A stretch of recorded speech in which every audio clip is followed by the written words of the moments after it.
like I say, there's certain corporations that make their mistakes time and time again, particularly when it's with public money. That is your money, your and I money.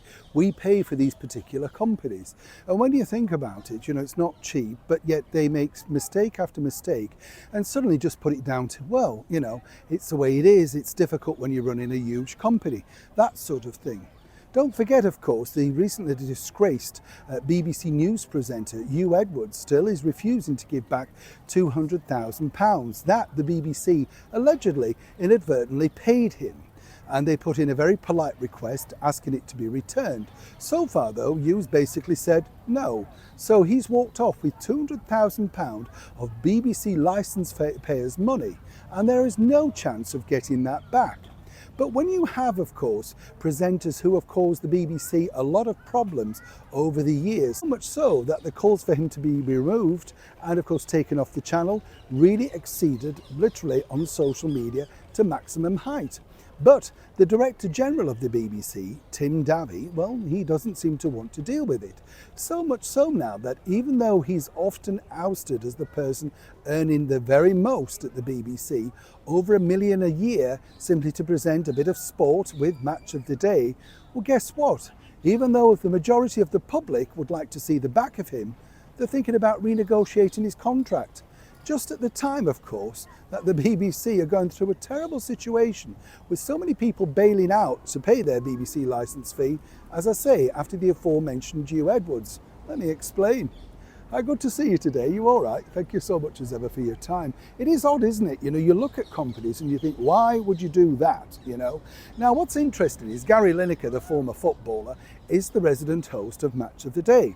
And because of his controversial tweets and his political, sort of beliefs and stuff like that, well, he's always causing problems, particularly inside the BBC corporation. Now, what's interesting is recently they also decided to remove another presenter, Jermaine Jenas. Now, the story goes that, of course, he's also disgraced and it's all out there in the public domain. But he was very much a swift exit. Seemingly, though, Hugh Edwards, which they also knew about, well, that took considerably longer.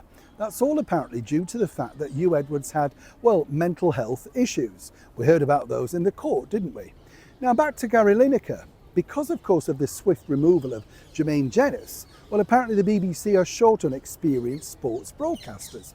Well, the last time I looked, Sky News Sports were shelling people quite, rapidly, so there's a bit of talent going there. Eurosport, BT Sport, there are many other places that the BBC could source other people. But according to the Director General, Tim Davie, well, apparently Gary's unique and brings in a wonderful audience that truly respect him. May be the case, but at £1 million plus a year and an inability to hold his tongue on social media, is it truly worth it? Well, according to the BBC again, they truly believe it. And right now, according to reports, Gary Lineker is renegotiating another hefty stay, although, of course, he's claiming in the piece that he's quite willing to take something of a pay cut. This is not true. What happens is they break it up and the money reverts back when they do specials, for instance, like the Olympics or indeed a big sporting event. One way or another, they get their full money, but the way it's presented is to make you and I believe, we're saving money and we get to keep Gary Lineker too. Now, how thrilled about that are you if you're considering paying your £169 a year BBC TV licence? Do let me know in the comments below, and as ever, like and share. Neil Sean in the very heart of London.